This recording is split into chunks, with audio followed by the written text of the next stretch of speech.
The Mind Buzz, now partnered with My Grito Industries. What the heck? So that way we could blame me. Anything goes. The Mind Buzz Podcast. We're back.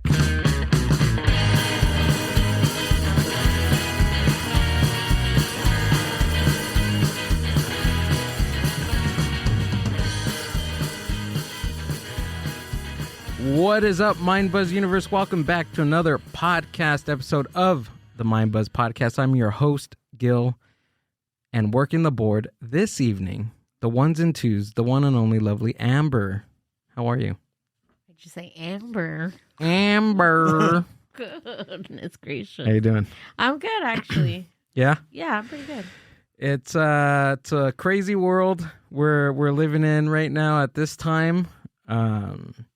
I'm so glad to be back on YouTube and Spotify and having the podcast back. It's been like Couple weeks. couple weeks.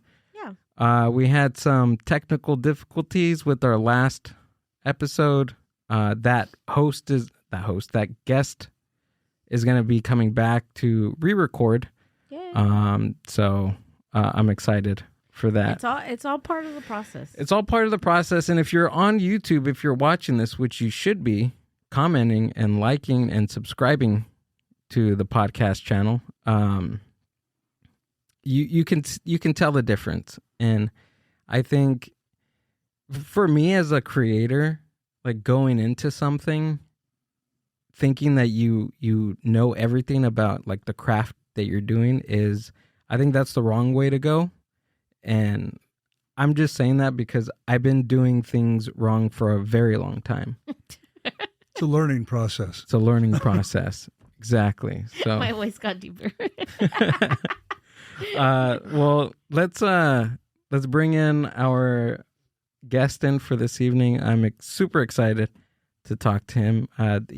I have his art all over the studio now. I got more. Please give it up for Chris Kostolefsky. Hello. Nice to be here. Kostolefsky.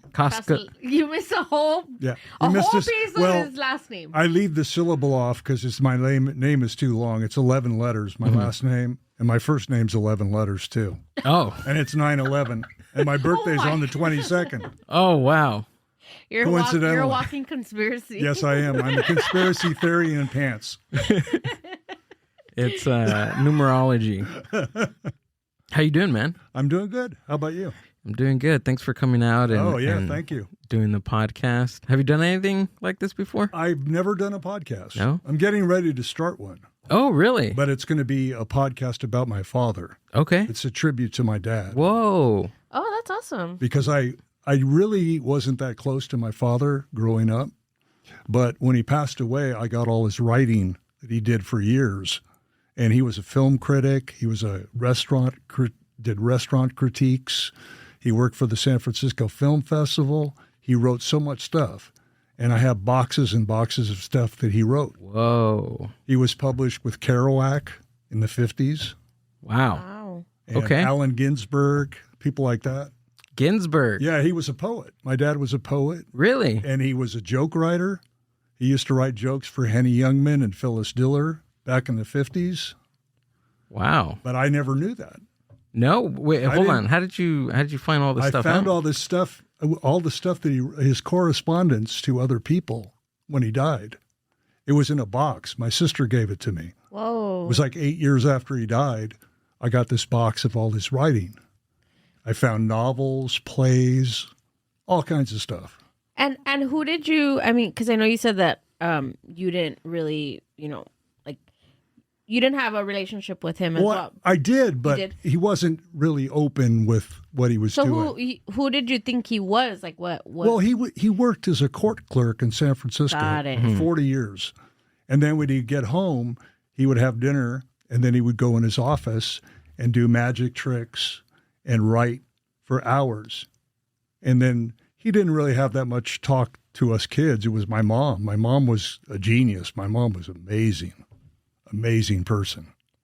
Wow. So what went through your mind when you found out this? That's crazy. Well, that's awesome. I got to know him better when he was dead, because just reading his material, he was it really opened up to me what kind of man he was. Oh, give me chills. And I love it. I mean, because I'm really kind of turning into my father.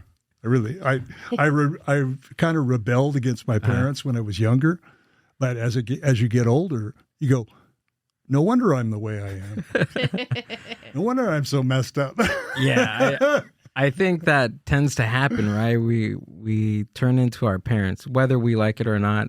I think it's just I like it. Just happens. Yeah, but I don't. My mom was amazing. My mom spoke 7 languages by the time she was 12. Wow. She had a genius IQ. My mom could pick up a book. Mm-hmm. She could read a book in like 30, 40 minutes, an entire book, because she was like a speed reader, but she had a photographic memory. You could call out a page on a book.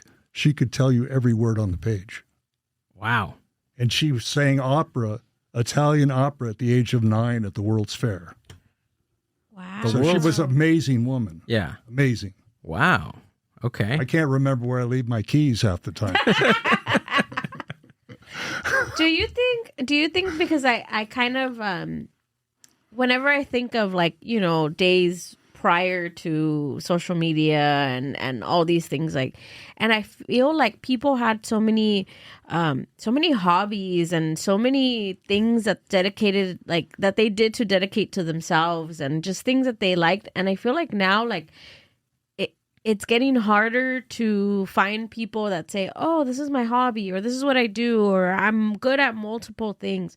Do you feel like social media and kind of the introduction of like the internet and computers and things, do you think that's like kind of lowering people's definitely ability to do all these things? Yeah, because I had, as a kid, I had ADHD really bad.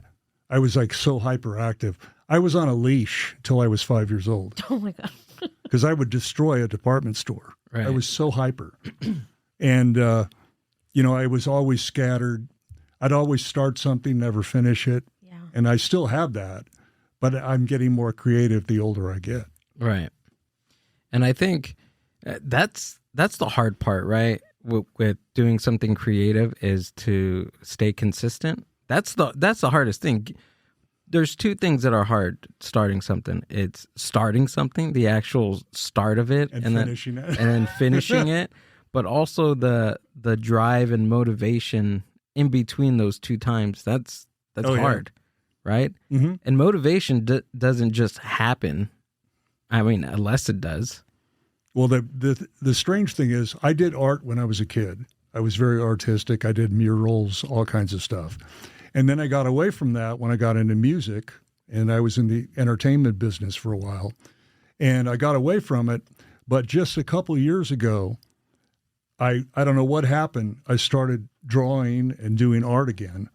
And I did, like, in 2 months, I did 268 paintings. Wow. Or pieces of art, not really paintings, just junk art, that kind of stuff. But I was never motivated to do that.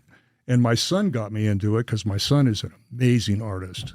I mean, he's an amazing tattoo artist, graphic arts, everything. So it runs in the family. Well, I sent him to art school when he was 7 years old, so it paid off.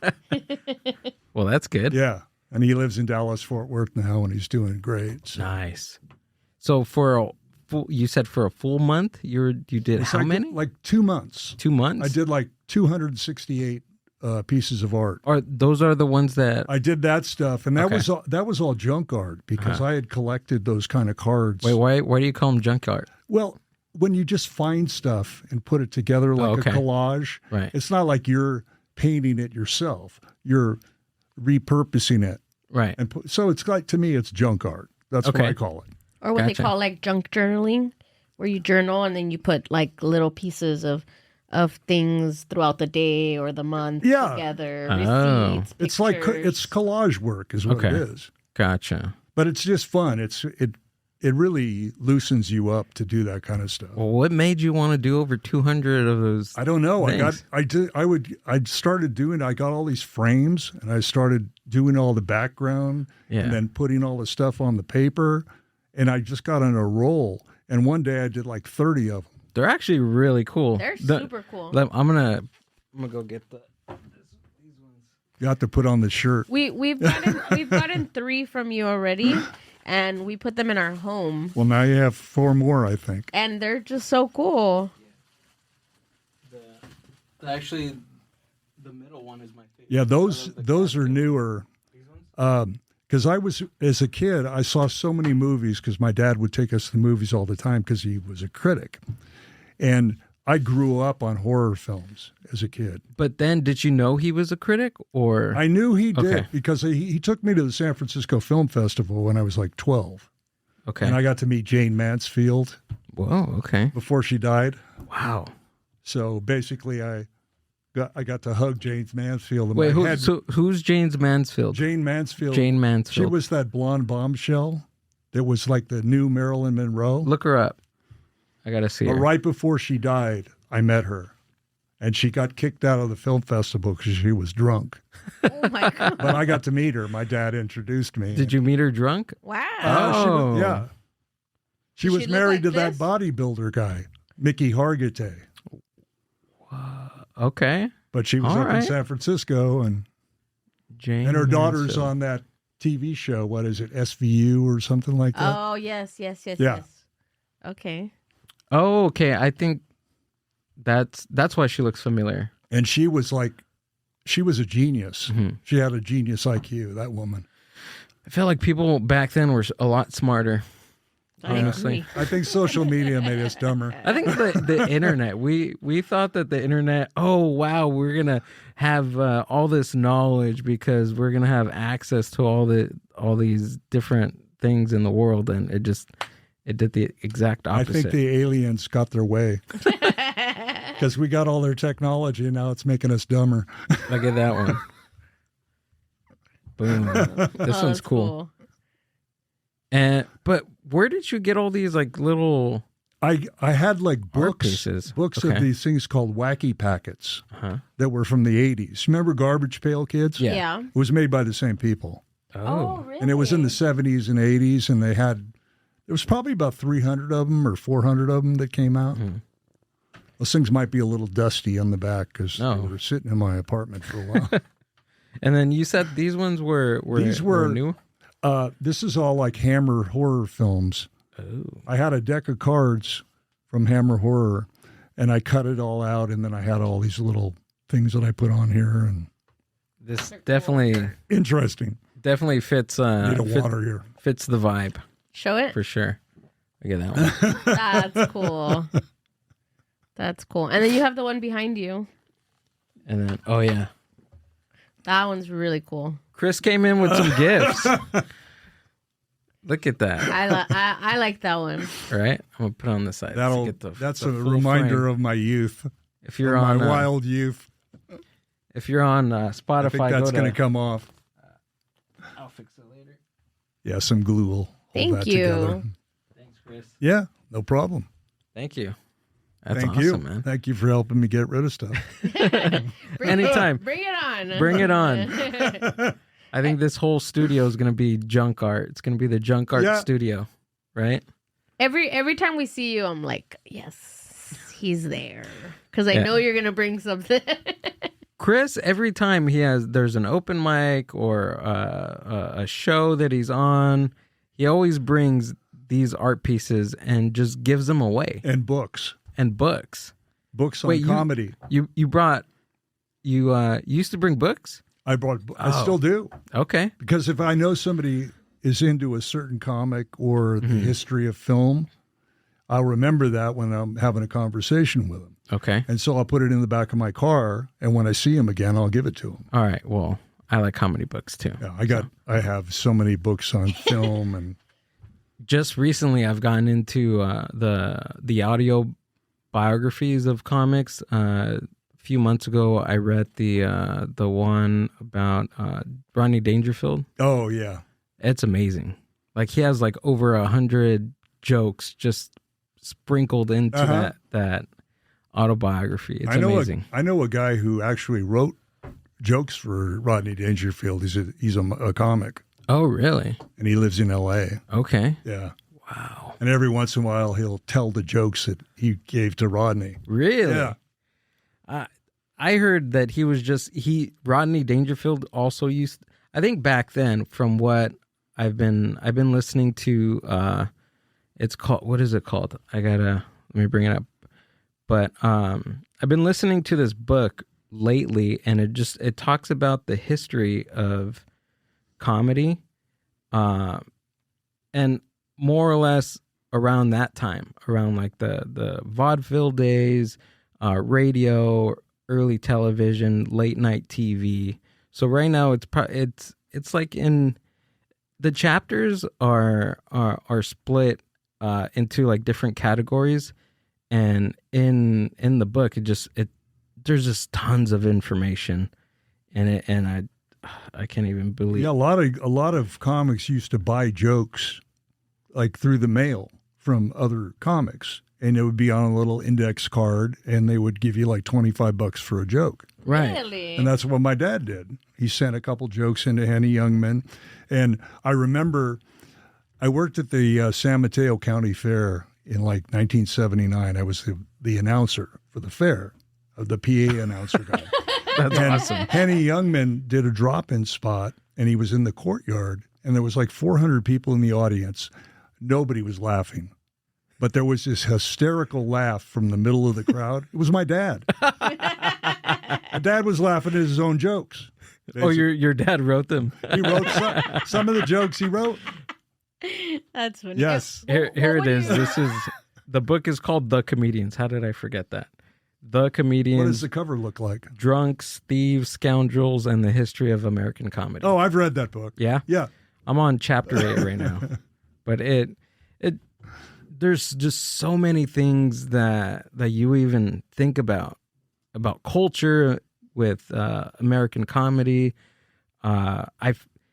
One recently thing that just blew my mind was about Rodney Dangerfield. He's probably like in those days, and right now he's my all-time favorite comedian, just out of just his style, just the amount of work that he did, Yeah. what he did in comedy, what he did for comics back in the early 80s He with helped his out club. so many people. Yeah. Exactly.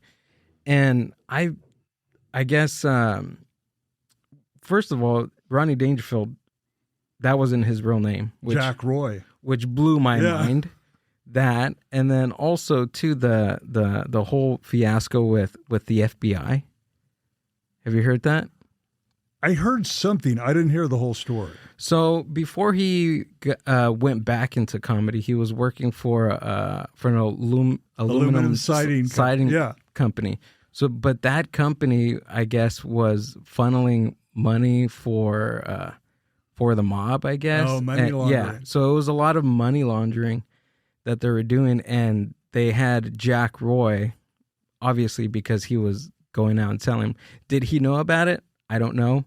Did he know about it and continue to do it? Who knows?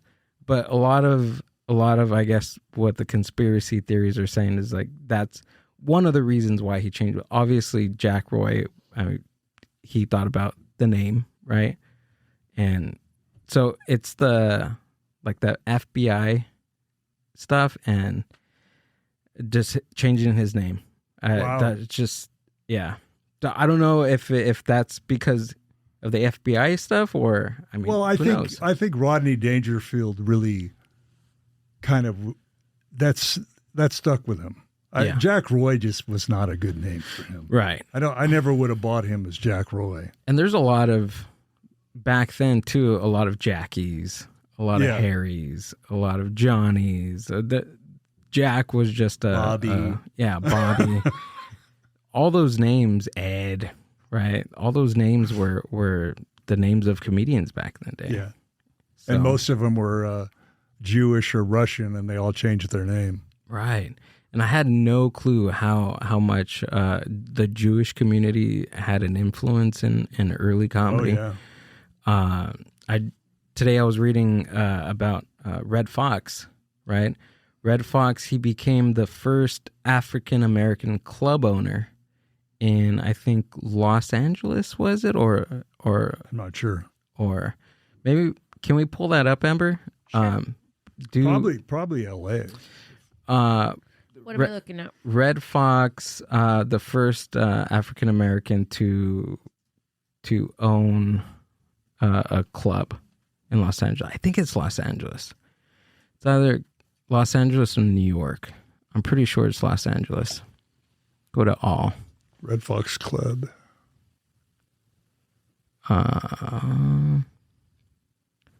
Comedy club owner. Oh, Los Angeles, 1960. There we go. oh, So he was one of the first.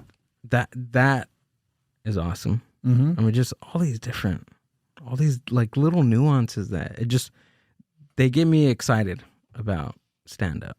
I love history. I love pop culture. Me too. Yeah. To know all these different things, I'm probably gonna forget, but just to get that excitement every day is amazing. Yeah, sometimes you'll hear a story about somebody and you had no idea that, like, Hedy Lamarr was like a genius. She's the person that invented GPS, basically. Really? She was like a genius. And she was a I she think was it a comic? was Hedy Lamarr. She was an actress. Oh, she was an actress. But if you hear about some of the backstories of these people, they think they're these dumb blondes or whatever, and they have like incredible IQs. They invent things. I mean, you hear the backstories of people, and it's amazing. Yeah.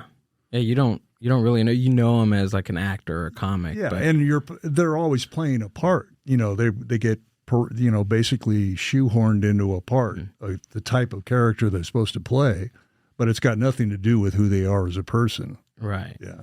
Did you get into all this stuff because of your dad, or did you like it? I think so. before that? My uncle was a screenwriter, a famous screenwriter, Whoa. and he got blacklisted during the Hollywood blacklist. Right. He wrote Invasion of the Body Snatchers. That was my uncle Really? on my mom's side. Yeah, and he did all kinds of movies. I mean, he was a famous novelist and screenwriter, And remind me again what the blacklist was. the Hollywood. The communist thing, the yeah. McCarthy trials. Gotcha. Okay. Right. And the attorney for that was Roy Cohen, who was the guy who taught Donald Trump what he knows about lying and stuff like that.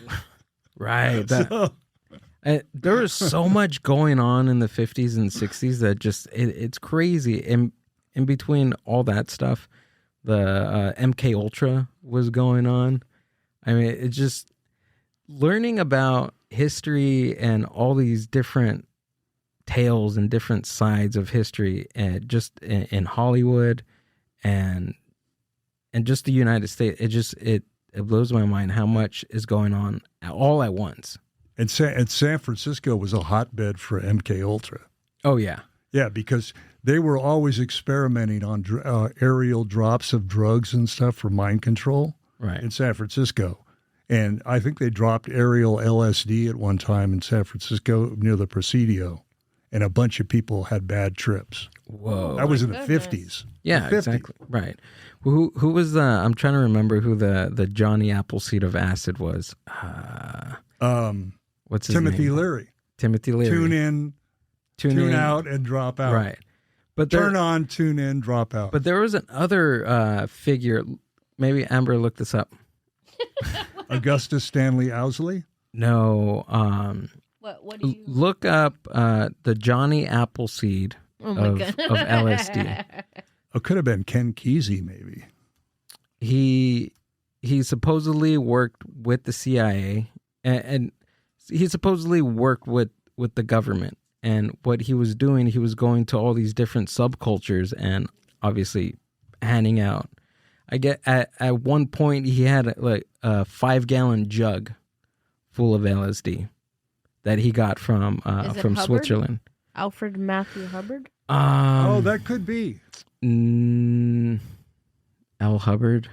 No. Captain Trips, Al Hubbard. Let's see. Johnny Appleseed of LSD. Well, Owsley, Augustus Stanley Owsley, used to make the LSD for the Grateful Dead. Right. My dog was named Owsley because he was my supplier for LSD back in the day. It was a gold. Wait, was it he gold? was? Yellow Sunshine? He was yours? Yep. Oh, Because shoot. I knew all the people in the Grateful Dead and all that stuff. Yeah. Did you really? Yeah. Well, I grew up in the Bay Area. I was gonna say because you were talking about San Francisco. I went to so many and- concerts. I snuck into concerts. My parents, the first concert I went to, my parents took me to. I was like 14, and it was the Human Being in Right. Golden Gate Park. Isn't that where Timothy Leary? Yeah, he that's where said he said it, right? And everybody was naked, and my mom's standing there staring. Like I'm a teenager. I had never seen boobs before. That's the first time I saw boobs. Was at that. My parents took me to that. They took you to that. Yes, because I don't. My parents were. They always exposed us to stuff. They would take us to all these different events. Uh-huh. But my dad didn't have that much common sense. My mom was the smart one. Right. But she would always go with it, whatever he wanted to do. So he took us to this thing. He go, oh, this will be cool. And they had the Hells Angels rounding up lost kids. Like you're going to trust your kids with a Hells Angel. I mean, they didn't bother us, but I think they had spiked the punch there at that Human Being as well. Because Oh, everybody my was God. tripping. You know, all the spin dancing and all that Yeah. stuff. Wow. I'd never saw a naked woman before. It's good for me. You're like, thanks, Dad. And then the summer after that, it was just every concert. I went to every single concert after that. I go, that was it for me. To say that you seen your first pair of tits at the Human Being, Human Being. is amazing. That was the first actual rock concert, like a big concert with multiple bands. Mm-hmm. That was the first one. And then Monterey Pop was the next summer. Right.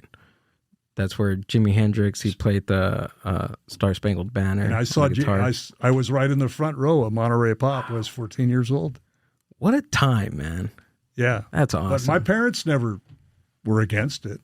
Right. They never said anything about it. Were your parents like progressive? I don't know if they were progressive. I just think, you know how back in the day, you could get away with a lot. Yeah. Right. We could play in the dirt. We could get hurt. It wasn't a big deal. Now everybody's just so overly protective of their kids. Right. And I don't think it's good. I think Do you you- have to learn a lesson. A little bit. That's how you learn. Yeah. Do you think that do you think there's more things going on now for people to fear that than there was back then? Or do you think like it was equally the same? It's just the word didn't spread as quickly as it does now. Yeah, I think now because sorry about that. I think now because you have everything so available on social media, you see it as soon as it pops up. Before, somebody have to write about it, report about it. It would take a while to get into the community. So Yeah, you had to make some time to actually look for things that you Yeah. were actually interested in. right. If you were say you're following a certain comedian or a certain musician or a band, you would have to look for them in magazines and books, on the television. I mean, were they even TV guides like back in the There was TV. Yeah, there was Okay. TV Guide. and it was like programmed, right? They have certain. You would have to wait for it. You wouldn't be able to click on something and There was boom, only pops up. There was There it only is. 3 channels. That's it. 3 networks. You have That's to it. wait for ads. It's just it's totally. You know what? Sometimes to feel a little bit nostalgic, I'll put a commercial on. We'll watch commercials. I'll pause a streaming service just to get that nostalgia back. Well, do you ever watch some of the old variety shows that they have them on YouTube, like Yeah. Ed Sullivan and stuff, and they actually have them with the commercials.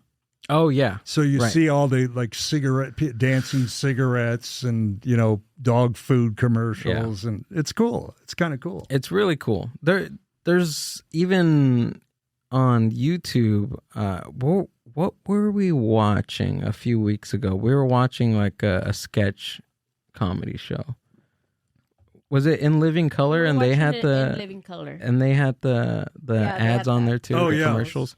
Yeah, those were awesome, amazing. But we also one time watched like hours of somebody did like a compilation videos of all commercials. of all commercials from like the 90s. So we were like watching it Yeah. to see if we remembered them as kids, and the majority of them we were like, yeah. For hours, we sat in front of the TV for hours just watching old commercials and just talking about the old commercials. Plop, plop, fizz, fizz. Oh, what a relief it is. That all those things that get in your head, the earworm. Yeah. And you just couldn't get it out of your head. See, I didn't understand before when people that were older would be like, I remember this and I remember that and things were so good before, and I should just be like, just get over it. And now that I'm like in my mid-30s, I'm like, like I remember that. Oh, I remember this. Oh, I wish things were like that. And I remember like, all the old cigarette commercials. The doctors would be going, "This cigarette is good for your health," and they're smoking a cigarette, and it's that's crazy. and then you find out they died at the age of 50 from lung cancer. Or when they had like pregnant women smoking and like that was smoking around the kids, right? It's just what to live through that, Chris. What did you think? Let's just take the whole smoking cigarettes thing, right? Like in a span of how many years was that? Like over like a 30-year span, I want to say, of commercials. Yeah, 30, 35 years. Seeing the trajectory, right, of Philip Morris, and then all the I forgot the orange. I can see the logo in my head. It was orange. It had like the no smoking thing. I'm trying to remember it, but it was like an anti-smoking company, I guess you want to say, of all that propaganda. But the commercial I'll never forget is the lady with the trachea. Oh yeah. I was like, I never want to smoke through her ever neck. again. Yeah. What a time to be alive. My cousin, I went to Mexico last week for a funeral, and one of my cousins is like an avid smoker. He's been smoking since he was probably like 13. And he had a pack of cigarettes, and he put them on the table, and I was like, oh, what is that? And in Mexico, I don't know if they have them here because I've never bought cigarettes, but in Mexico now, it's been about like 3 or 4 years where they have to, on like the pack of cigarettes, they have to show the consequences of smoking cigarettes. Do they do that here too? No. Well, they have the little thing they put on the box. Yeah, it's just the like the warning, right? Right. This may cause this injuries. was like cancer on. They're photos. They're actual photos of people, of people's like organs. Like kind of like that. Yeah. Yeah. Really? Of like the lady with the trachea thing, like just like multiple. I would say like 10 different photos throughout the like cigarette like. Yeah, they don't have that here. Yeah, and I was like, oh, doesn't that like want to make you stop? And he's like, no. Like, Some people will never stop their bad habits. Well, you heard Bill Hicks' thing. Well, he'll just get another.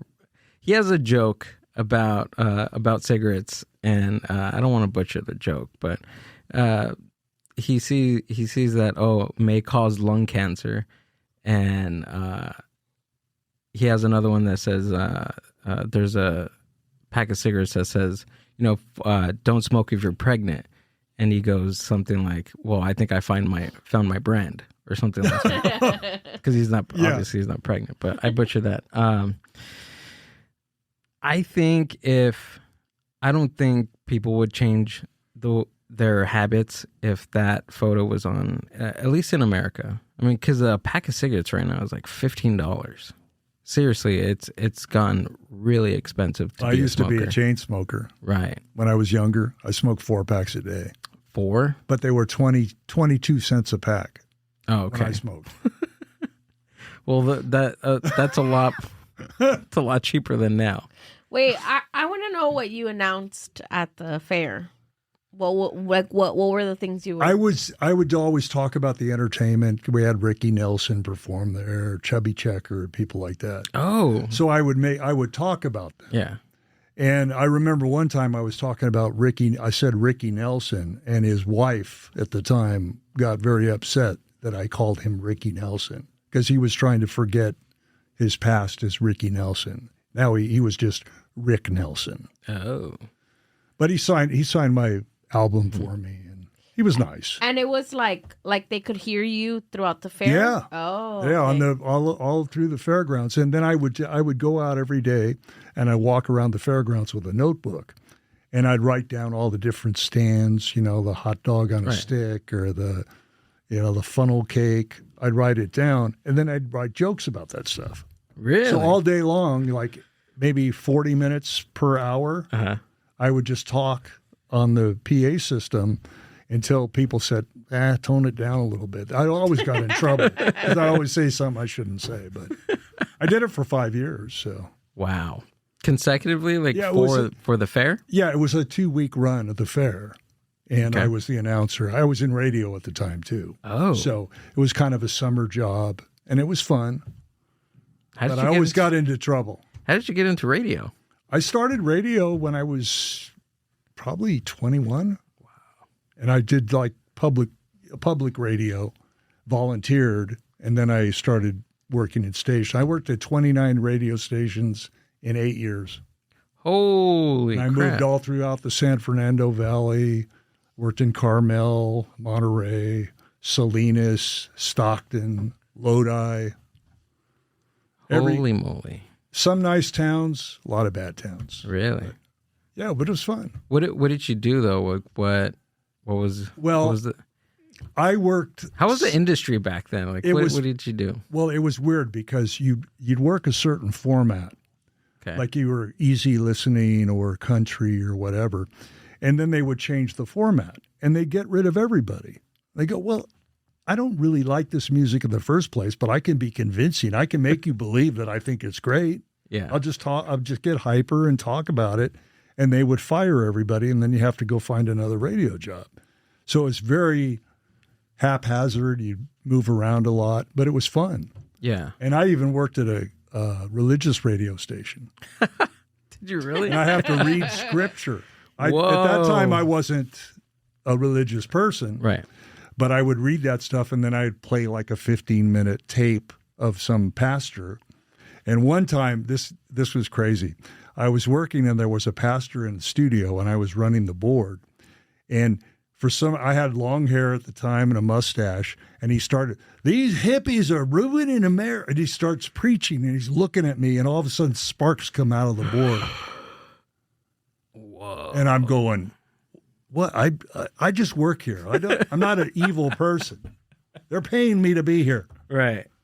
So it was fun. When you're young, it's fun. And then when you realize there's no future moving around like that. And then I got into working at record stores and a whole chain of record stores up in the Bay Area.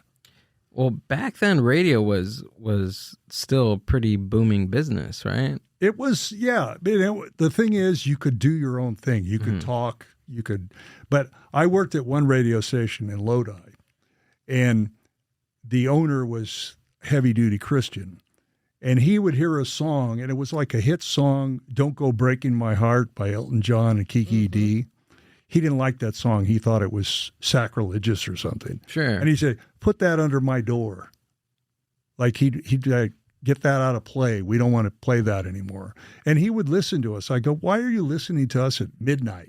I'm on a midnight shift. You're up listening to me so you can critique me. Thank you. That only lasted like 8 months, that job. So was it like a religious channel? It was an easy listening channel. Easy listening. What consists of easy listening? Ray Conniff singers. Oh, okay. Andy Williams. Right. Edie Gourmet. Gotcha. That kind of stuff. I have no clue who those people are, Chris. Well, most people don't. There's a reason for that. There's a reason they were playing at midnight. At midnight? Rock and roll is the way to go.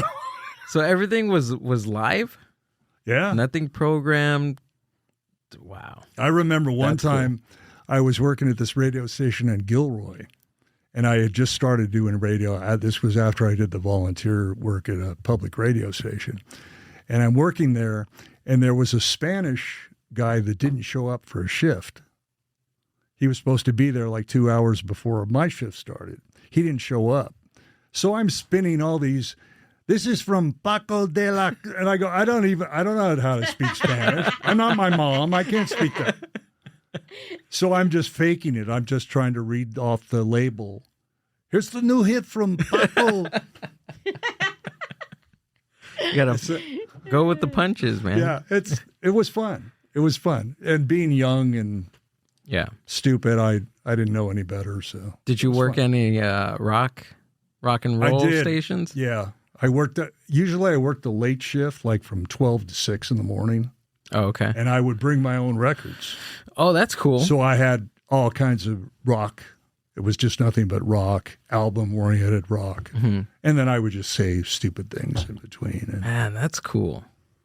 Met a lot of women that way. It was fun. You've lived many lives. Yeah.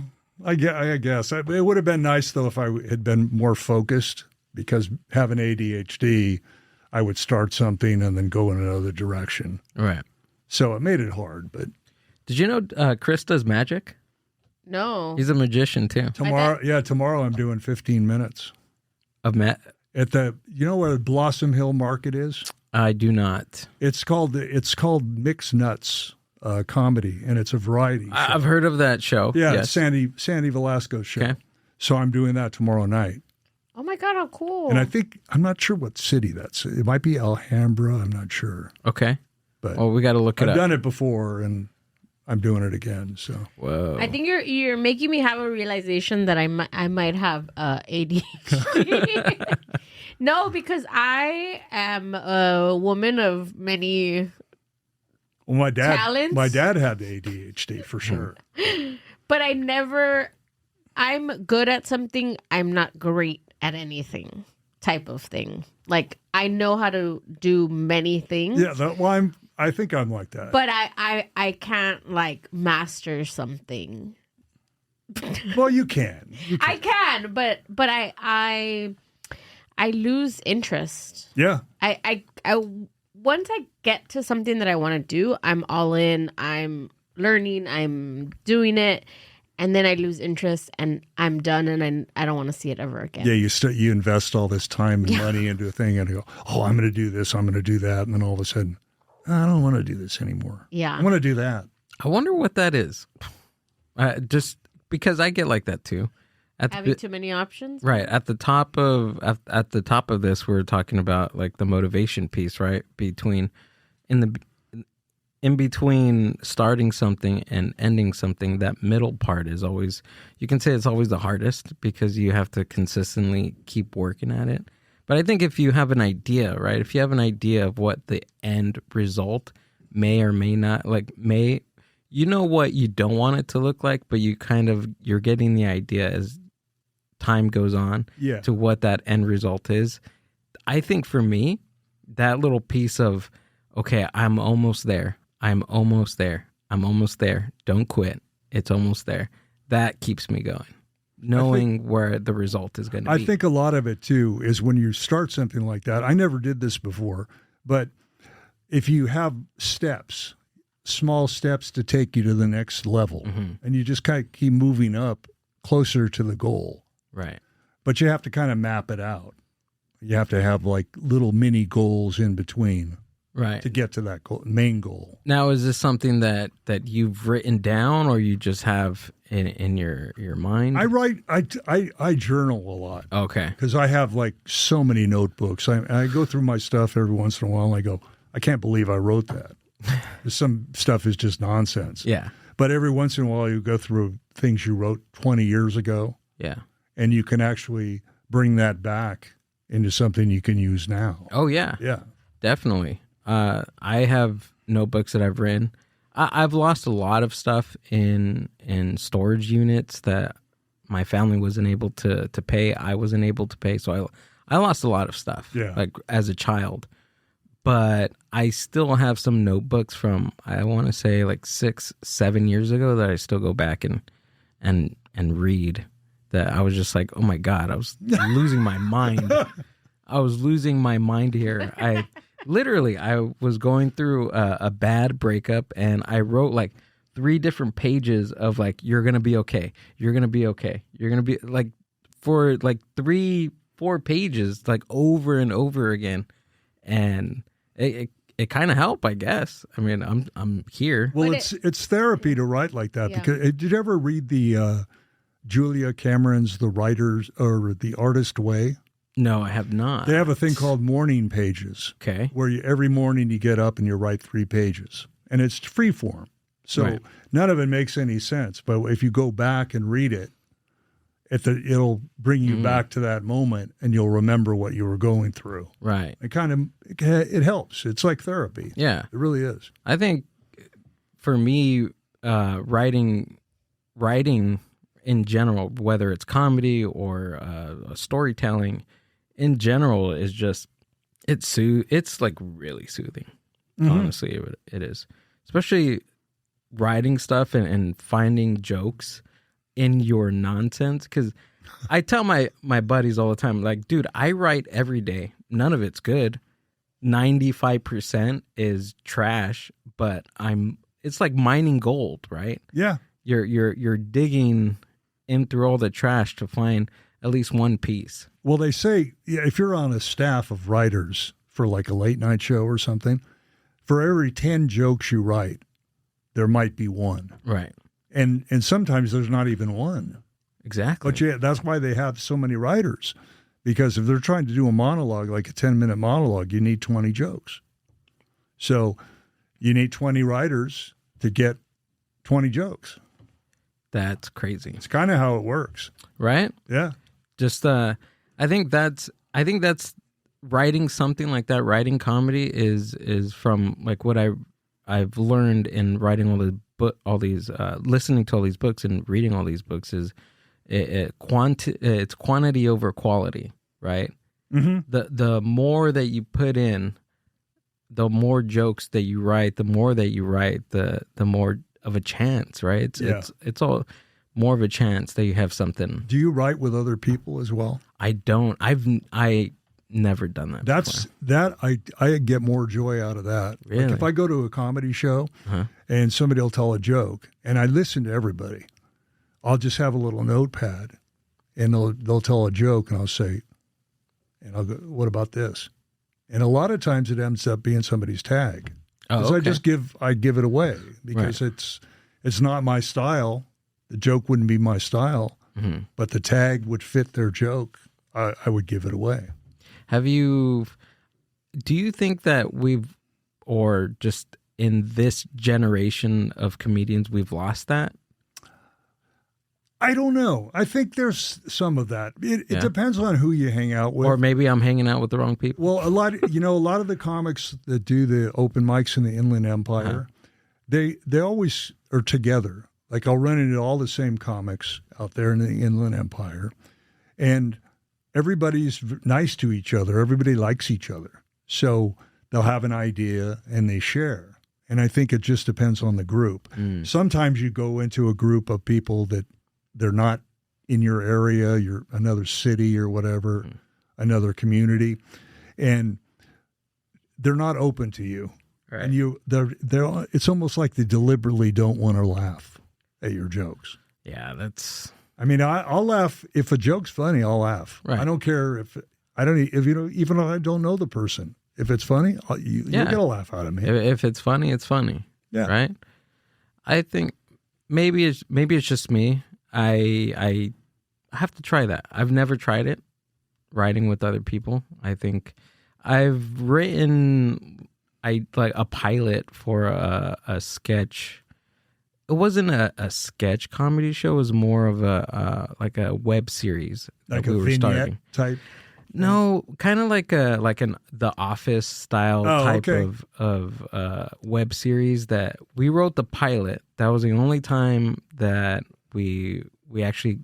It was me and another comic, and then we got another comic involved, and because he writes professionally, he writes for different movies, he writes commercials, so I gave him the pilot just to kind of look at, critique it, like, oh well, how are you going to do this scene, like Format. format it Yeah. a little bit. He brought us down to reality and saying, how are you gonna, I don't know, how are you gonna have a car crash? Like, Right. how are you gonna do that, Gil?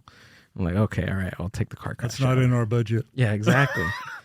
But he kind of like opened that eye, right? That he opened that different layer that you have to think about while writing this kind of stuff. But that project is on the side. It kind of once he told me that, I was like, okay, this is not going to be easy, and it's going to take my full attention to do something like that. Right. So I get into that, like Amber, right? You start stuff and you're just like, ugh. ADHD. I'm the same way. I do that with podcasts. I've always wanted to start a wrestling podcast.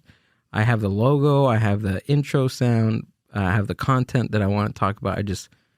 Okay, man, I don't have enough time for this. So I set up the stuff, I set them up, but then I figure I'm realistic with myself, and I say, okay, I don't have time for this.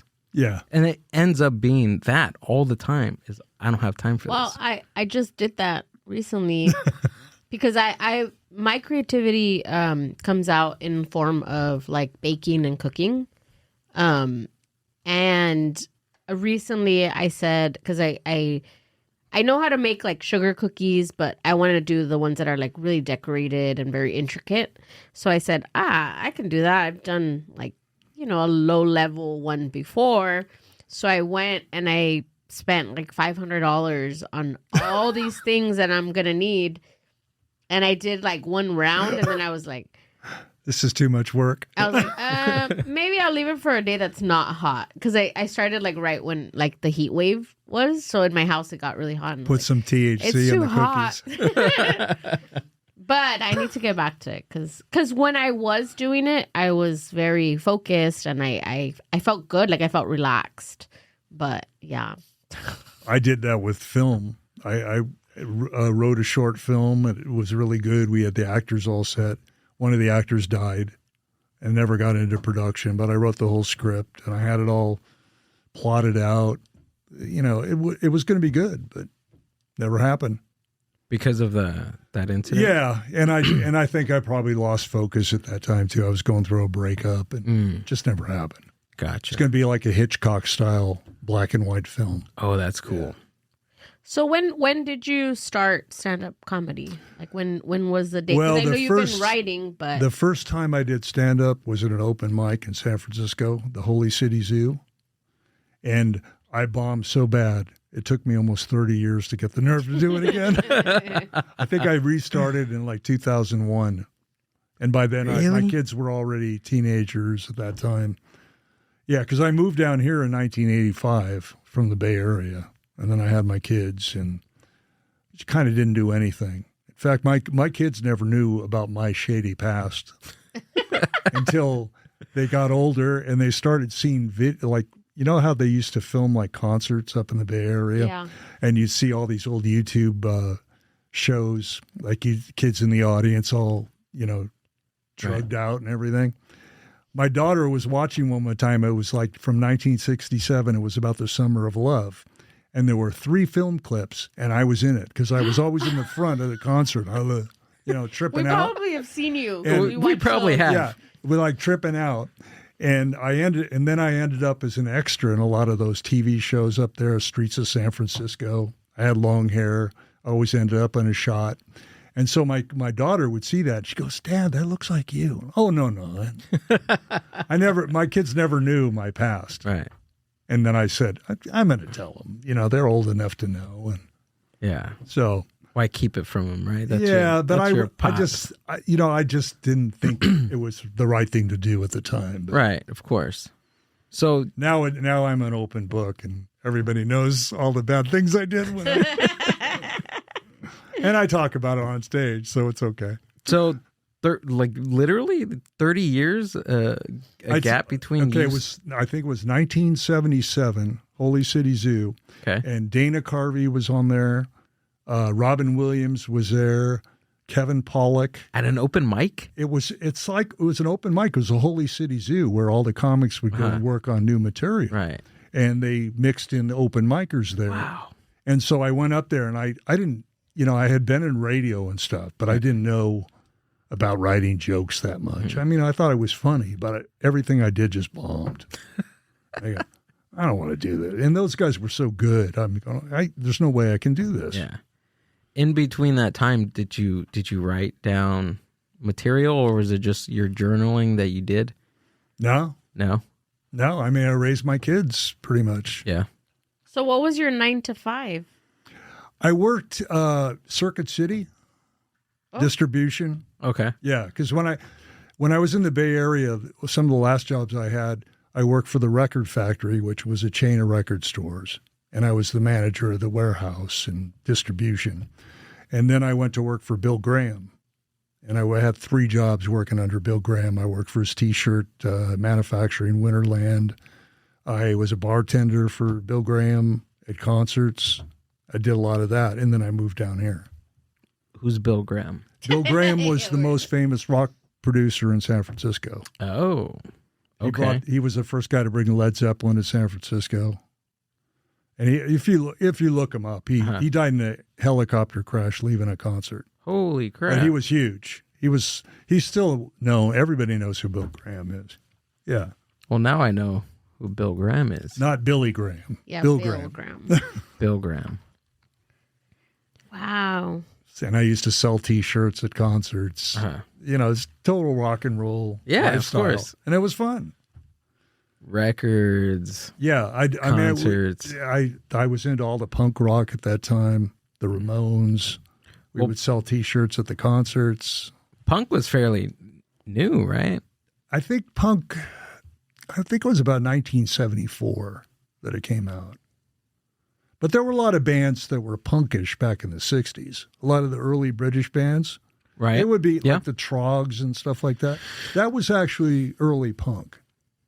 Okay. And then I can see that. And then punk really became punk when it was anarchy. It was against the man. And that's when rock and roll music was good. And then when everybody started selling out to corporate America and having their commercials with rock songs, it's like, ugh. It's not rock and roll anymore. Well, musically, right? Musically, with tempo and just the overall, I guess, aesthetic of the sound, right? That happened in the late 60s with the Trogs and maybe the Turtles, the Animals. I'm pretty sure that they have a little pieces, right? Some of Led Zeppelin. Maybe a little piece. The Yardbirds. The Yardbirds. Amazing group.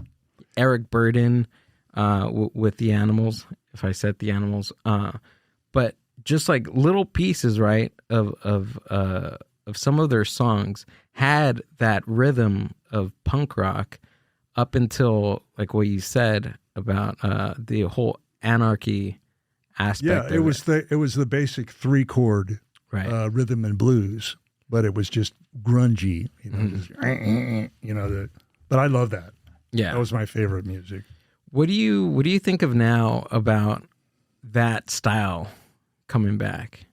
Like, have you heard of any of the garage, like the underground garage bands that are playing like in LA? There really are some good ones, but the ones that are good are the ones that know the history. Like, if you don't know what came before you, you're not going to be good. Right. Like, that's why I like the 60s groups, because it was all rhythm and blues. They followed all the American blues and then brought it back to the United States. Yeah. And that was great stuff.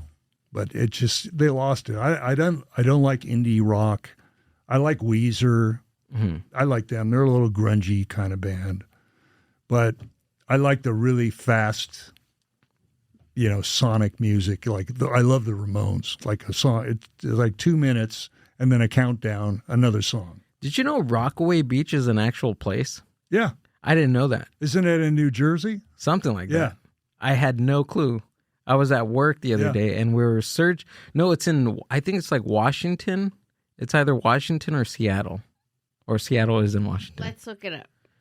I think it's in Washington. I thought it was New Jersey. But It I could be. wrong. There could be 2 Rockaway beaches, but we were looking at There's Rockaway Beach in Queens, New York. Okay, that's probably. okay. There's Queens, New York. But then I did see something about Oregon. Yeah, But the Ramones did Rockaway Beach, and they were from New York, so that's probably right.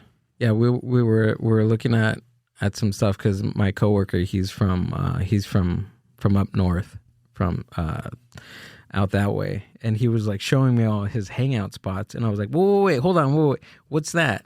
And then it said Rockaway Beach on Google Maps. I was like, holy crap! That might be Oregon. Yeah, Could be. There's another Rockaway Beach, Oregon. Okay, Gotcha.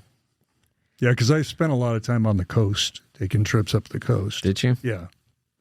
Wow, dude. So what do you think about life now? I feel like it's just not as exciting. I think we're living in a hellhole right now. Yeah. That's why I like Spinal Tap had that song Hellhole. Did you know that they're coming out with Spinal Tap 2? Yeah, it just You came see out that? today. Did Or it really? yesterday it came out. The premiere was last night. My friend went to the premiere in Hollywood. I gotta rewatch the original and watch the second one. I saw that with my best friend up in San Francisco when it came out in the early 80s. We were in a theater. There was like 30 people in the audience. And by the time the movie was over, it was just me and my friend.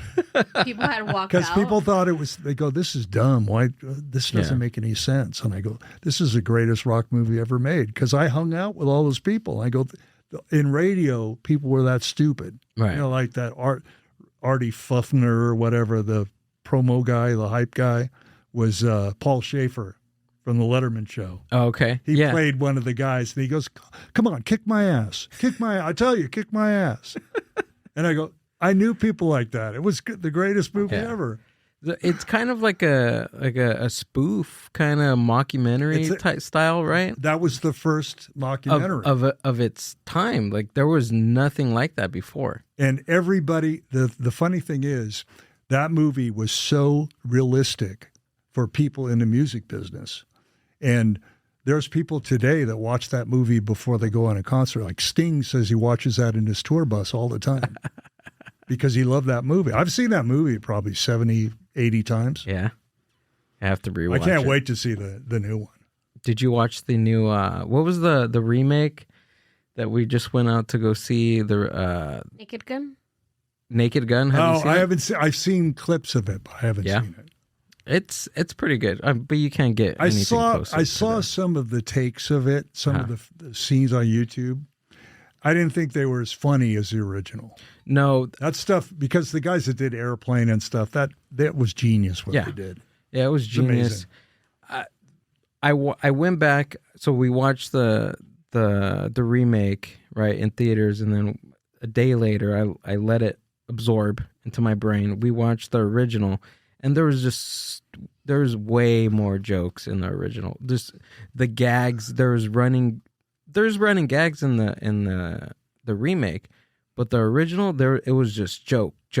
Every scene was a joke. When the woman was hysterical, Airplane had a lot of that too. Right. Remember the woman was hysterical in the plane, and everybody starts slapping her. Yeah. And then Barbara Billingsley, who played Beaver Cleaver's mom, slapped the woman. Yeah. Yeah. I didn't know what it was about. I knew it was like one of those like parody type hilarious. dish. And I go and I'm like sitting in the theater and it starts and I was like, what are we watching? And he's just like, just enjoy it. Like, oh my goodness. It was good though. I will say this: Pam Anderson really did a really good job in that movie for sure. Yeah, I like her. Yeah. After her performance, I've been collecting some older Playboy magazines, and I searched for eBay. I went to different swap meets looking for all her covers, or the magazines. With her on the cover. And all the Baywatch pictures and all that. And all the Baywatch. And it all started from that one with with Conehead. With Dan Aykroyd. You know how she got discovered, right? Ah, She was at a football game or something up Yeah. in Vancouver, right. and they had her on the big screen. And the minute people saw her on the big screen, everybody said, "We got to get that girl." Yeah. And then she became a model after that. She says it in the documentary that, Right. Yeah. that I put on. I missed that part. Yeah, she says it. She lived a pretty interesting life because she has a documentary on Netflix. Yeah. That came out, and I was like, whoa, it's pretty crazy. Yeah, I think she lived on Vancouver Island up there off Yeah, in she British did. Columbia. And they say she has a farm up there. So, Yeah. Didn't even know she was Canadian. yeah. Yeah. Thought she was American. No. All the good people are Canadians. Seriously. There wouldn't be a Saturday Night Live without Canadians. Exactly. I always thought the other show, SCTV, I always liked that way better than I liked Saturday Night Live. I never was a big fan of Saturday Night Live. Do you remember when it first aired? Did you watch it? I did. Yeah. Yeah. What'd you think? I wasn't that impressed. No. I really wasn't. I like SCTV, the Canadian version of it. Oh, okay. Yeah. And a lot of those people ended up going on to Saturday Night Live. Right. Isn't Dana Carvey? He's No, Dana Carvey's from He Northern is? California. oh, okay. Yeah. I don't think he's Canadian. No. I know Seth Rogen is, Right. and Dan Aykroyd, and The guys were on Whose Line Is It Anyway? I think the two Colin Mockery. And, right. They're Canadian. Yeah. Right. There's also this this movie on Netflix about Saturday Night Live. I guess it's the 24 hours before or a few hours before the show starts. Oh, isn't it? It's with different actors playing the part. Yes. Yeah. I remember that. That was good. That one was pretty good. Yeah, that was good. Yeah. What was that called? I can't remember. I don't know. Can you look it up, Amber? What was it about? Almost about them getting canceled before they even went on the air. Yeah. That kind of stuff. Yeah. Right. Imagine if it would have got canceled. Imagine a world. Well, I'm surprised it's still on the air. It's been a very long time. 51 years now. Something like Yeah. that. And they it- just had the 50th anniversary special. Now they're going, and they got rid of a bunch of cast members, and they have new ones coming in. Yeah. They do that that kid from Kill Tony, Cam Patterson. Yeah, He got that is What? yeah. yeah, You remember Cam Patterson, right? yeah. He's one of the new ones. What Yeah, the he- heck? I think his dad was a comic though too. Was he? I think. Wait, It's is, one is of those he the one guys. that carries the rocks? Yeah. Oh. I think they said his father was a comedian. I'm not positive, but I thought I heard that. His uncle is a comedian that does Kill Tony, that tours with Oh, him. maybe it was the uncle. Okay. then. Maybe. Yeah. I knew it was somebody in his Who's family. his uncle? His uncle is Jolly Rogers or something like that. I can't remember. I just stopped. I stopped watching Kill Tony a long After time he ago. did the political I don't. stunt? The thing what I don't like in comedy, I don't like meanness in comedy. Right. And sometimes it's just like, that's why I'm not a huge fan of roast battles. Some of them are funny if you write a good joke, but sometimes it's just mean. And I'm not a fan of that. I was watching some of Don Rickles' older stuff, and I was like, whoa, he was right. If you think about, because it wasn't roast comedy back then, right? They just called it insult comedy. But I love Don yeah. Rickles. Well, he's I got his original. I got his autograph on a book of his. I went to one of his concerts and he signed my book for me to me, and I still have it. You guys got That's all awesome. the good stuff. I'm jealous. Yeah. Groucho Marx. I got his autograph. Did you really? He was my hero. I love Groucho We Marx. can't get anywhere near celebrities now. I'm starting to look like Groucho Marx. That's bad. I remember when I think it was like 20 years ago, I went into an Office Depot to buy office supplies with my kids. And I pulled out my driver's license because I wrote a check. And the guy starts laughing. And he goes, I thought you were wearing those Groucho glasses. My daughter never let me forget that. She was just teasing. I go, You're lucky you don't have this nose. So, well, talking about checks, I was thinking about this the other day. So the movie's called, I'm sorry, the movie's called Saturday Night, Saturday Yeah. Night. Yeah. 2024. It's good. So what would happen if your check bounced and you gave a check to the store? What would happen? I think, well, you get charged for that. The bank would charge you back. Oh. So if you, or if you had an overdraft So on your your bank account. would cover it. Yeah, but charge you. it would cost you like $30, to the bank. So if you bounced like 3 or 4 checks, it's like, that's a lot of money. Yeah, it's about $30 Got Yeah. it. now. It's the same. That hasn't inflated. No, I know, but like now people just use checks like personally, like to give it to another Yeah. person or something big. Because you can't go to Target and be like, "Can I write you a check?" I They're don't gonna be trust like, no. anything electronic. I don't No? trust any electronic banking. I don't trust that. So what do you do? Just carry cash? I pay cash or I pay with a check. Really? Yeah. I'm old school. And we do There's but everything. the thing is, now as a senior, I get so many scam calls. Yeah. Every day is a scam call. Yeah, Like I that's got true. one that says I got a ticket. They were going to take my driver's license if I didn't pay the toll fee.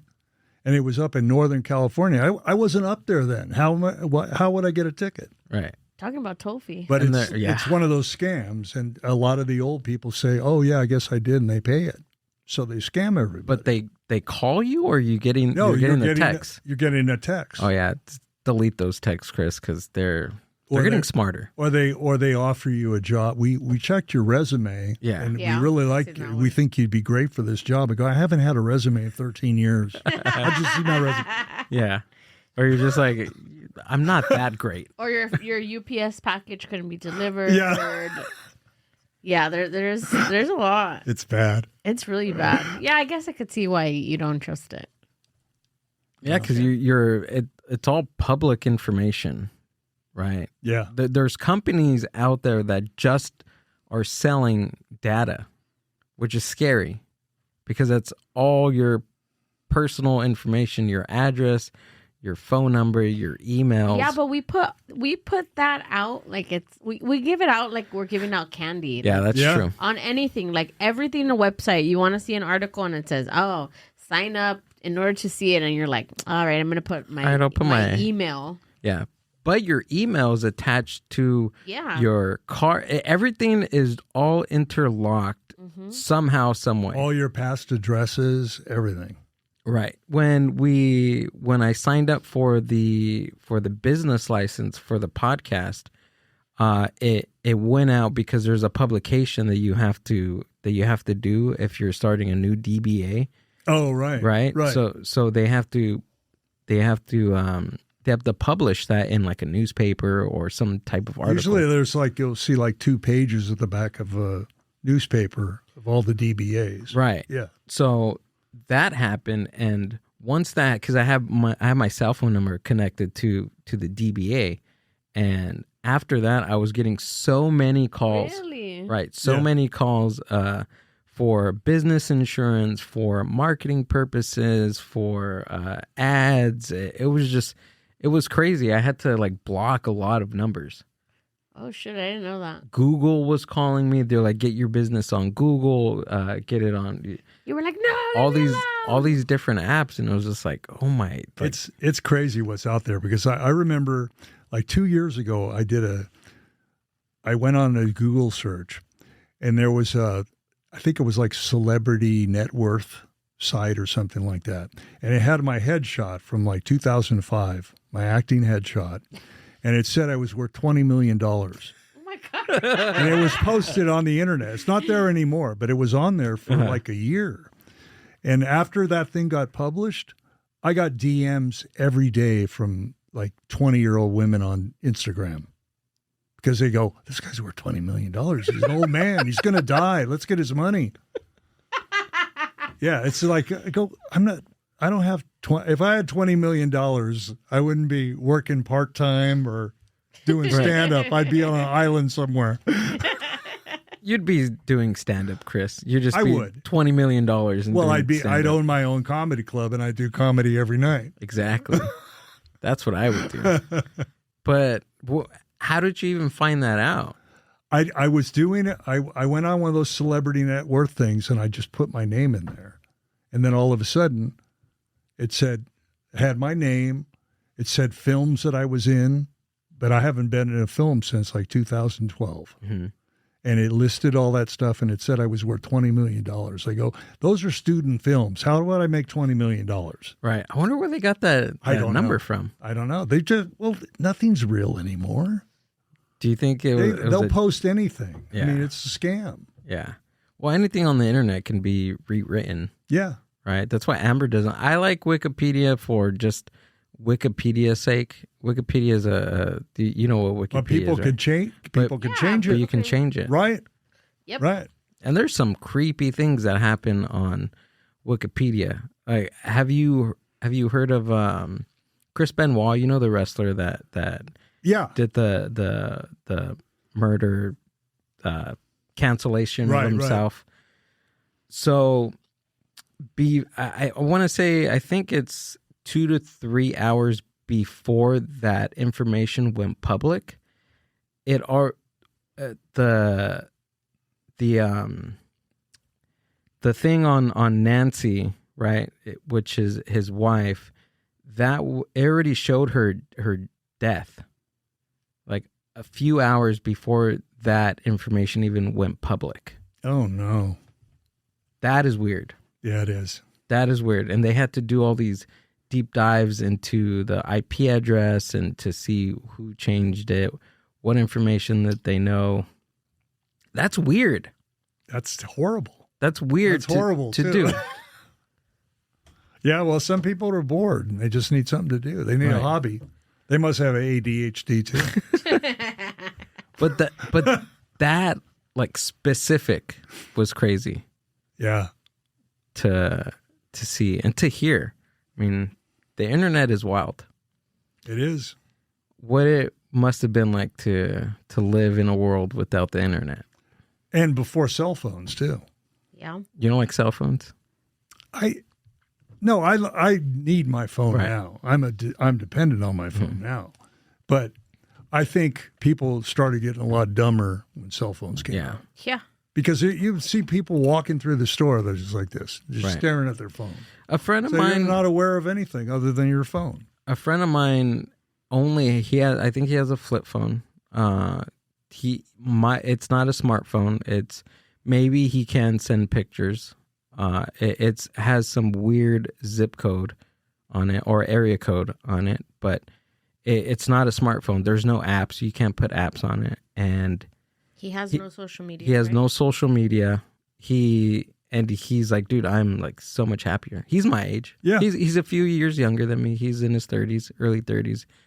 And he said, he's like, yeah, man, I'm so happy. I get a lot more done. I'm more productive. And honestly, these last couple of months, I've been glued to this thing. And I'm realizing now, like, it's hurting my thumbs, for one. And I don't know, it's messing with my brain. Like, literally, it's messing with my brain, my attention span.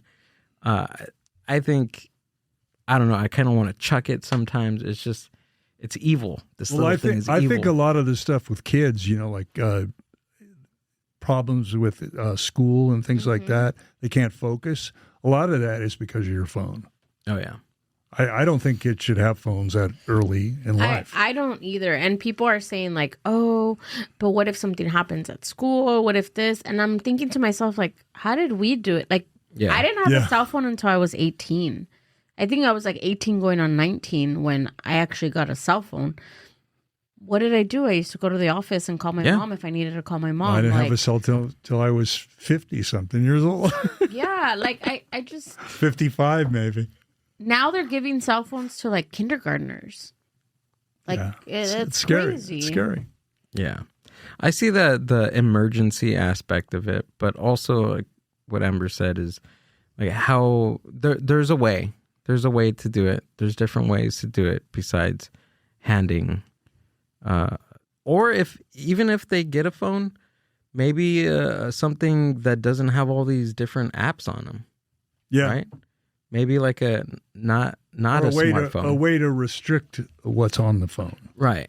But I think kids shouldn't have phones. I think they should limit screen time too. I mean, if you notice now, kids don't play outside. Mm-hmm. Nobody plays outside. Like even my own nephews, like my sister limits now, but I mean, even then they're outside like moping, like, oh, I'm bored. And I'm like, I used to like, I couldn't wait until my mom would tell me like, you can go play outside, or my friends would come and things like that. I mean, I think kids were just more creative. We thought outside the box. We enjoyed things. You didn't want to go inside. You wanted to be outside. And now it's the total opposite. When I was a kid, my parents didn't supervise me. I could be gone for 2 weeks. They wouldn't even know I was gone. When I was a teenager, I was pretty rambunctious. So I seen a headline or an article about boredom, that like it's actually good for you. Yeah. Boredom is good for your brain or something like that. I think you get more retrospective Yeah. when you're bored. Right. You reminisce about things. You can be more creative, I think, Yeah. when you're bored. I think even like as a couple living together, like we will sit together and be on our phones. And then there's times that I'm like, okay, I'm going to put my phone away. But then he has his phone out. And then I'm like sitting there like, okay. Like I don't want to be the person to be like, can you put your phone away? Maybe you should have a time. Yeah, Just say and from that's 5 to 7, no phones. Yeah. Well, you noticed last night I put my phone in the room Yeah. while we're on the couch. Yeah, and so did I. I had to. I just, like I said, I'm getting tired of it. I think it's what really drew me in was building the podcast and sharing the clips. That really drew me into like the algorithm game, the Instagram, I guess like the whole way Instagram works. Now it's changed. It changes all the time. Yeah. The algorithm changes all the time. The algorithm on YouTube changes all the time. It's hard to keep up with it. And the only way to really keep up with it is either go through the analytics or be on it.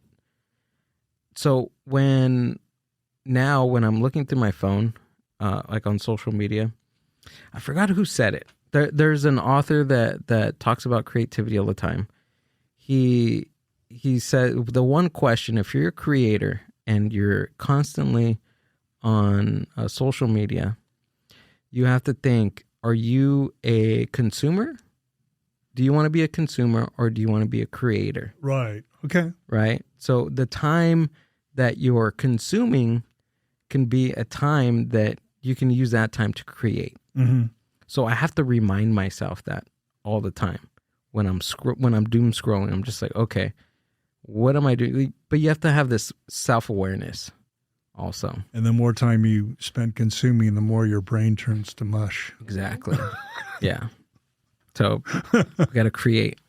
But it's true. I mean, now there's things like the thing that my dad always complains about. He says, he's like, you guys, well, you know, he just doesn't generalize, but he's like, you guys don't know how to get anywhere anymore without using No, your I know GPS." who he's talking to. I know. He's He's not talking about me. He's talking about you.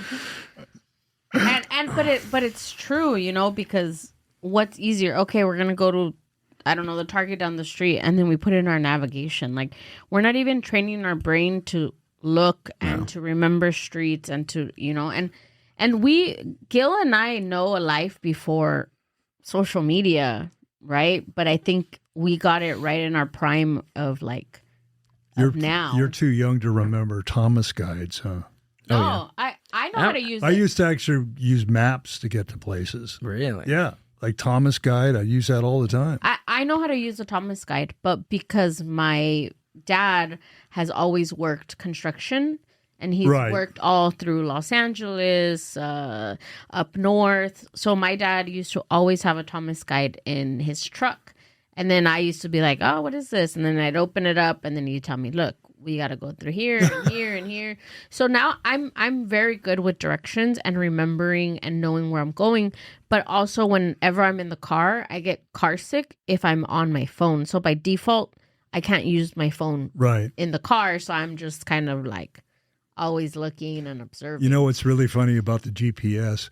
I was going to a show down in San Pedro, and they were working on that bridge there in Long Beach, and I think it was closed down for construction or something. So they rerouted. And down there, I guess they lost the signal, and it said, go back to your route, go back to your route, go back to your route. And I go, I don't know where I am. And it kept turning me around. It added an extra hour to my drive. Geez. And I got there right at the start of the show because I got redirected so many times. Right. Wow. So you can't even trust your phone. Well, look at what happened before you getting here. I know. The same thing. It's the same thing. But, okay, so let me defend myself. Defend yourself. Let me defend myself here. Okay, so I do get where your dad's coming from. I do get it. But because this is how bad, and it's very dangerous. It's very dangerous. The only reason why I have the GPS, right, on the Maps app on my iPhone is so I don't have to think about where I'm going. Right. So I can focus on being on my phone. So I can focus on listening to what I'm listening to, whether it's an audiobook, a certain album that I want to get into, or even just, again, doom scrolling. While driving? While driving. Jesus. Yeah. It's gotten really bad. Really bad. And I'm this just... is your intervention. Right. Are you one of those people that goes at a stoplight and you're on your phone? Yes. And then the person behind you starts honking at you because you're not moving? Yep. Because you're on your, okay. Yes. You were probably in front of me a couple times today. That drives me nuts. I have to be like, go. I have to talk The worst thing is when you get into a left turn lane with a signal.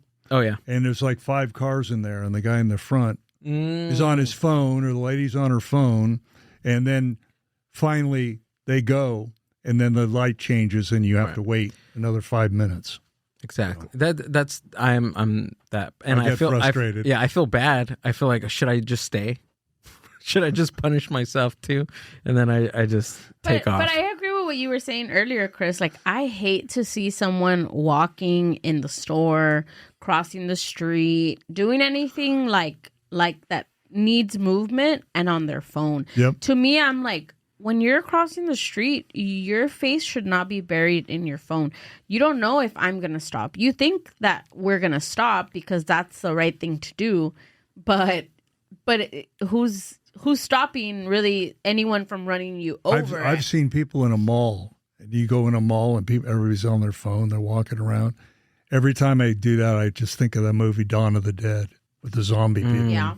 It just reminds me of that. It's like people are brain dead. I think that people, like when people are at the stores and things like that and they pull out their phone, because I've fallen prey to this, but the only reason that I've done it is like if I am alone, like because I don't like going to the stores alone, but if I'm ever in a situation where I'm alone and I'm kind of like awkward standing there, then I take it out so that I feel like I'm not like, do you know what I'm saying? It's like a security. It's security. So I think that that's what's happening to everybody now, is that because we're so always stuck in our phones, we are losing the ability to communicate with real people around us. I think that was the aliens' plan in the first place.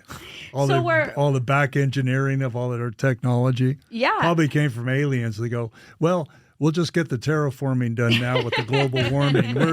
We're all going to be eaten by lizard people in 5 years. So we're all anxious to look at each other in the eyes, so we don't, because we look down on our phones. Yeah, it's a lack of that, and being uncomfortable, like being not wanting to be uncomfortable. Yeah, and that's bad because life is uncomfortable, right? I mean, oh yeah, that's just more so nowadays. Exactly, exactly. But people are they're I guess they're trying to run away from that, and the security blanket is the internet. I don't know. I think I'm indifferent about that because I feel that people are more, they have more access to being themselves and to showing themselves on the internet, but at the same time there's that other negative thing that's happening. What I love to do at night sometimes is just find a YouTube channel that's nothing but music from the 60s. Yeah. Or comedy, like clips of comedians that'll play like 3 hours.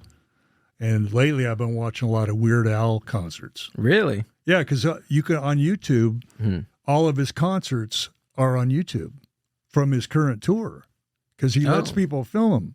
So I've watched like 3 of his shows. It's always the same songs and stuff, but it's just nice to see the concert, and I don't have to deal with all the people in the audience, and all the stupid merchandising and all that stuff. That's the one thing I hate, merchandising with rock music, because if I like somebody and I'm advertising for that person wearing their shirt, why don't you just give me the shirt? Why do I have to pay you $40 for a shirt and then I'm advertising for you? Right. But I have to pay for it. But I think that's all changed, right, with just of how the internet plays into every market. Oh, even music.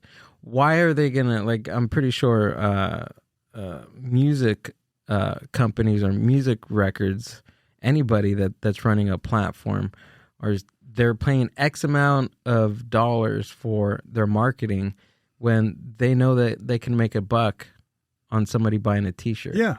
Yeah, they're showing you your advertising for them, but do they really care? No. I mean, when I used to sell T-shirts back in the 80s, right? You could get a really nice T-shirt for like $15-20. Right. Now it's like $60-70 for a shirt. Right. They're like $45, $50. But I think because back then that was the form of marketing, was wearing a T-shirt, sharing, not sharing videos, but actually talking about the concert and building this interest in a certain entertainer, and you're like, oh, I got to go see him. I got to go see that. Versus, oh, let me look it up on my phone. Right. That'll take 5 seconds.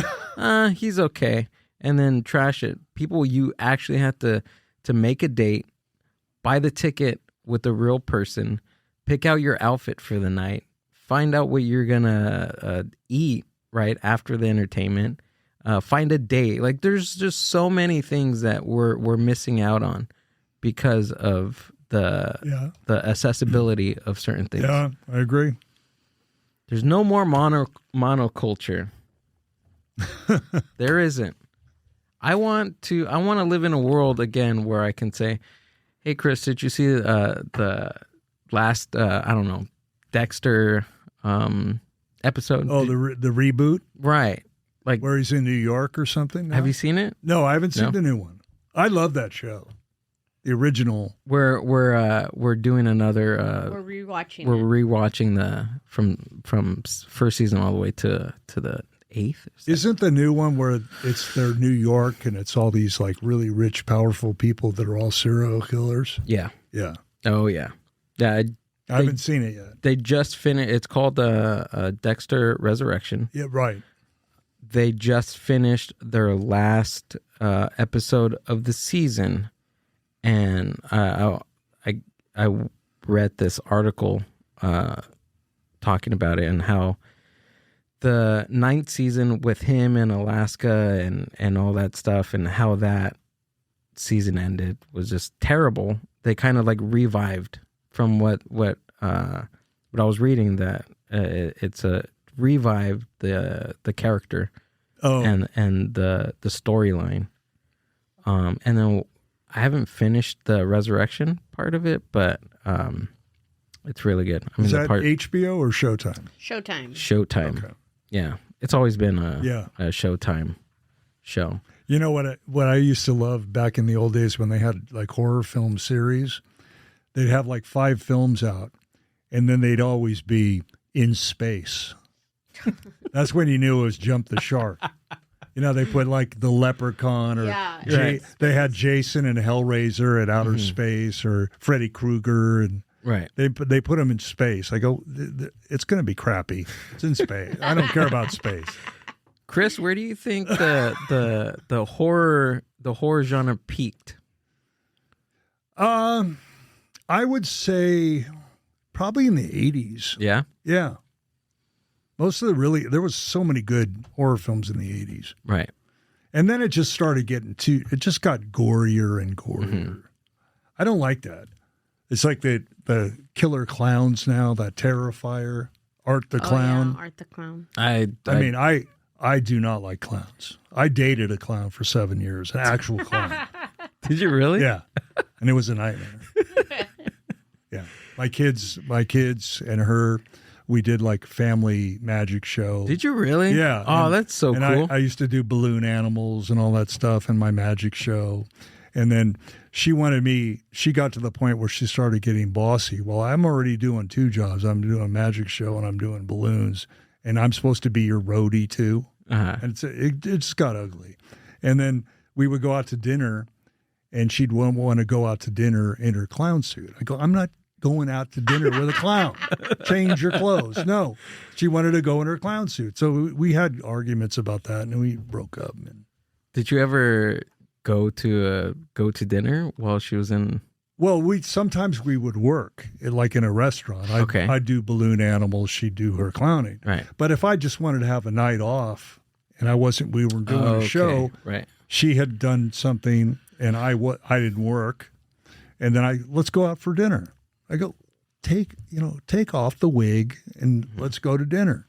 Because I remember one time we're in Riverside and we're at a stop sign and there was a dog in the car next to her by her window. And the dog did a double take, saw the clown, and just on my like a shocking look. I go, now you know how I feel. Eventually that'll become a joke, but it's true. And how long were you with the clown? Well, when I first started dating her, The clown? she wasn't a clown at all. She didn't even get along with kids that well. Oh my God. And I had 2 kids. My kids were my life. I mean, I raised 2 kids. I mean, their mom was good, but I had them on the weekends and stuff, and I was really close with my kids. And so it got to the point where she wanted me to choose between my kids and her, and that's when we broke up. Yeah. No, you can't do that. But when we first started, I got back into magic because my kids wanted to do magic. So I would do shows with my kids. And she goes, well, you know what? I want to be a clown. And I go, you don't even like kids and you're going to be a birthday party clown? You don't even like kids? How are you going to relate to the kids? I told her that. And but she became good. She was very successful. And she had like 7 clowns working for her at one time. Wow. And she was really good at it. But I would never have pictured her as being a person that want to work with kids. Right. Because my kids didn't get along with her at all. So, Would you tell her no funny business? I never said that. Is clowning still a thing right now? I guess. Yeah. Yeah. Huh. You see clowns and stuff on AGT, but it's more modern. It's not like the old school clowns, like a Ringling Brother, 9 clowns in a car and all that stuff. But I also feel like people don't like hire clowns anymore for birth, or at least none of the ones I've been to. There's I mean, the thing is, there's so much access to clowns on horror films and things like that. I don't think people want to hire a clown. They made them scary. Let's have a murderer come to our party. Yeah. Yeah. We have our clown wall. Yeah. Oh, you see my clown wall right here? Oh, yeah. These ones, we got these in, where do we get these? Palm Springs and Joshua Tree. Palm Springs and Joshua Tree. I think a lot of old school clowns used to live in Palm Springs, like Red Skelton, people like that. Really? I have to do a little... I think he used to paint clowns, too. Red Skelton. Really? He was a comic actor. You know who he is, right? No. He was really big in the 40s. Okay. He had movies and stuff. Gotcha. He was funny. But he had something about clowns. He had his character, Clem Cadillhopper. That was one of his famous characters. And I have to do a deep dive into clowning. To clowns. Yeah. Sure. Seriously. I think they're the coolest things. I mean, I don't know. You like clowns? A little bit. I like the aesthetic of them. If Amber becomes a clown, I'm calling an Amber Alert. I'm like your clown lady. I'm not too into kids, so I would be a bad. Oh yeah, you would. But I'm into business, so maybe I'd be like her. That's how. And get seven clowns to work for me. You can make money doing it. I mean, we used to do like 4 shows every weekend. Wow. You know, it was fun for a while. Yeah. But, until it wasn't.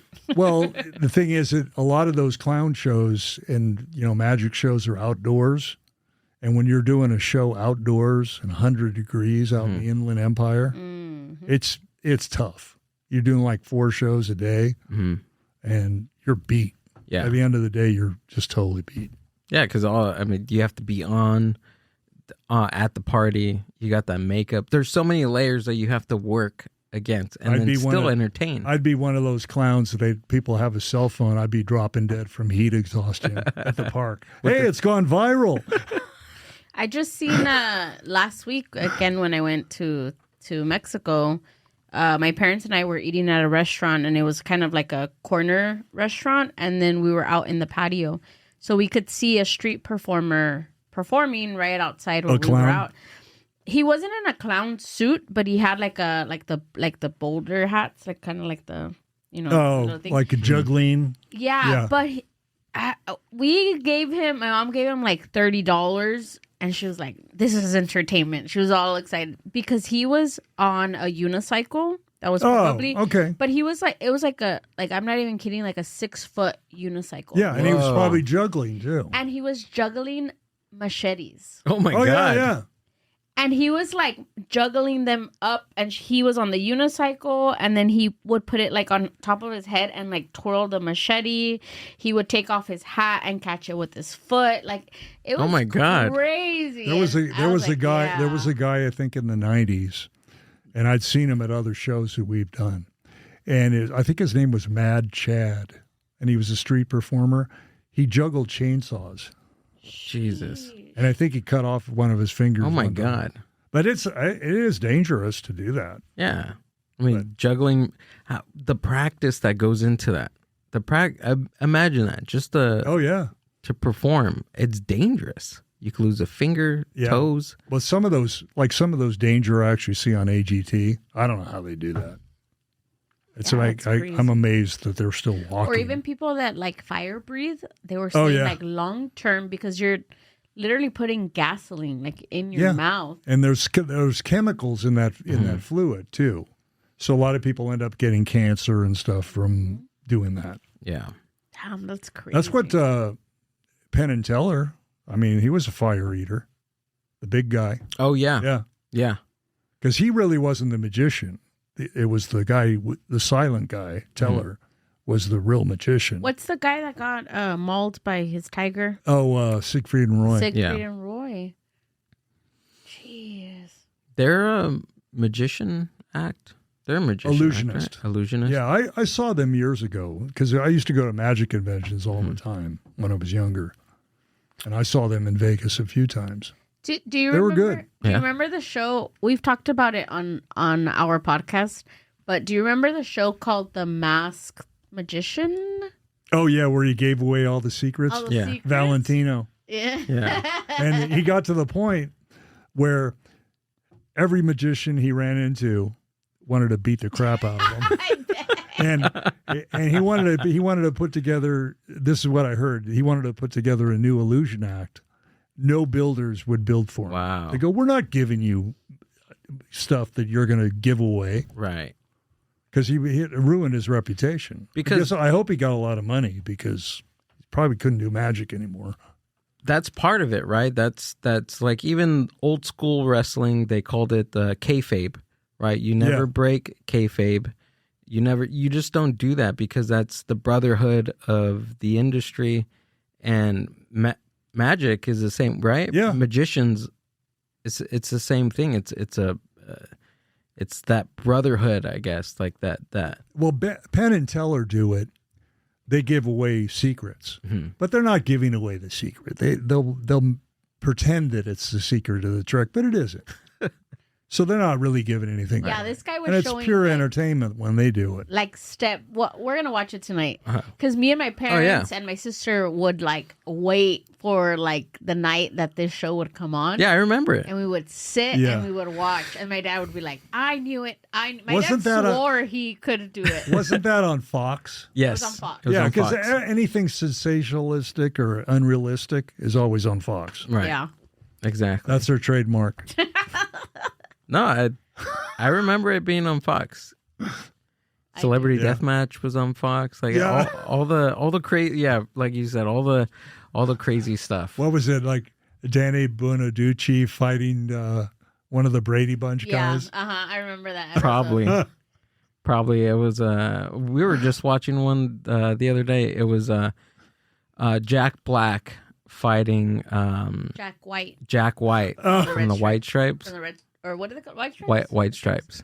Yeah, because of their names were What was similar. it? Was that a cartoon thing? It was a claymation. Okay, that's right. That's right. That was like the first time I had ever seen like that, like a clay, like yeah. it was cool. They had that. They had like a small stint of claymation. I don't know about now if there's clay. I'm pretty sure, but there was another show called The PJs, which Eddie Murphy voiced. Oh, right. Most of the voices on that show. It was called The PJs. Also on Fox. I remember also that. claymation. Yeah, it was just what a time it was. Claymation takes so much time too. It's wild. Now it's all AI stuff. Well, you know where I live, I live in San Dimas, and in Glendora is where Gumby came from. Really? Art Clokey had a studio in Glendora, and he came up with Gumby, and he had another one that was like a claymation called Davy and Goliath. That's right. It's like a Bible-based right. Gumby show. That's right. I was obsessed with Gumby. Yeah. And then I watched it again as an adult, and I was like, oh. Gumby and Pokey. Yep.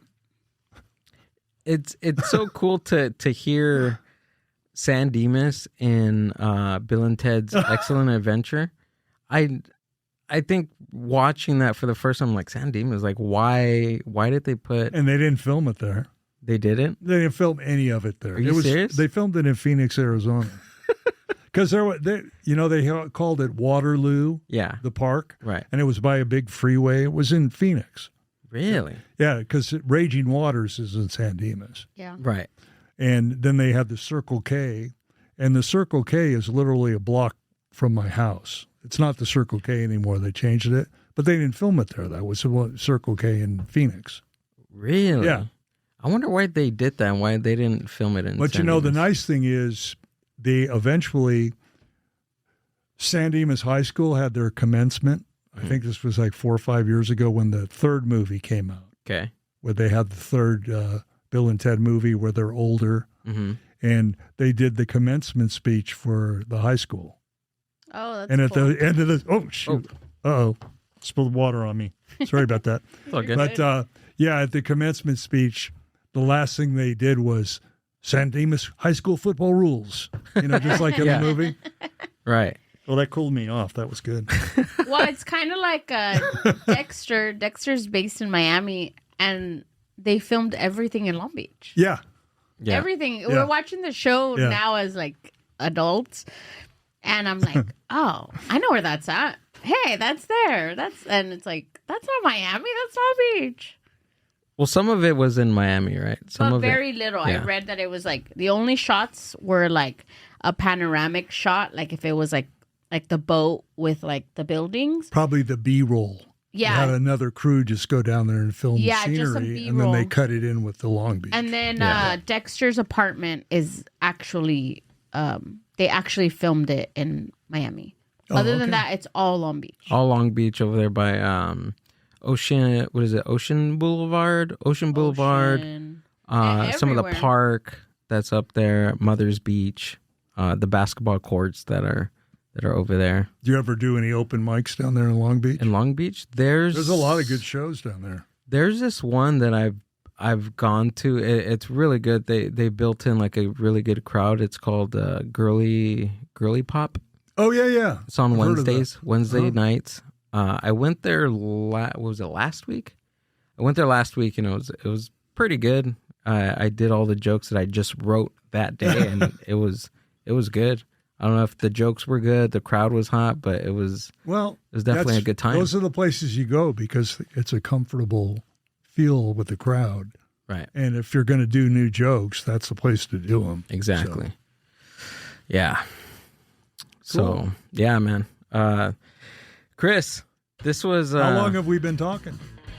We could have gone another hour. An hour and 50 minutes. How many? An hour and 50 minutes. Wow.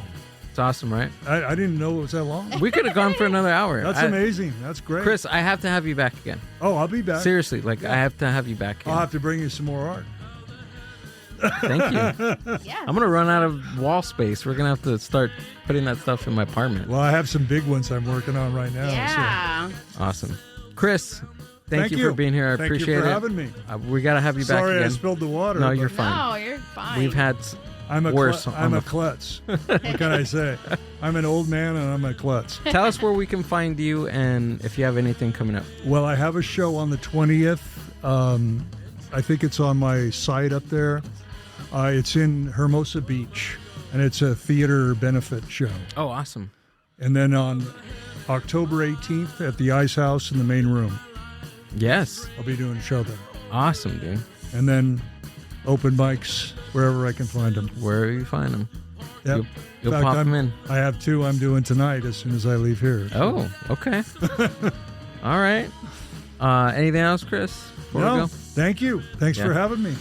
Awesome. Well, this was a really good time, and there's so many things I still want to ask you. I'm gonna go home and we'll get more into rock. We'll get more into rock music next time I come. Oh yeah, I have some good stories about that. I was gonna ask you. Oh, we'll wait for the next time. But no, thank you for being here. Oh, thanks. I had a good time. Thanks for having me. Hope everybody enjoyed this. I'm glad to be back. Don't forget to follow us on Instagram, YouTube, all that good stuff at The Mind Buzz on Instagram, and follow me at GILL Billy Delic on Instagram. And of course, Amber, thank you for working the board, looking up the weirdo stuff. Amber alert! Amber alert! Amber alert! We're gonna need a little button, a little button for that. But awesome, thank you. All right, see ya. The Mind Buzz Podcast. Wow, that was awesome. I didn't think it will last that long. Push it.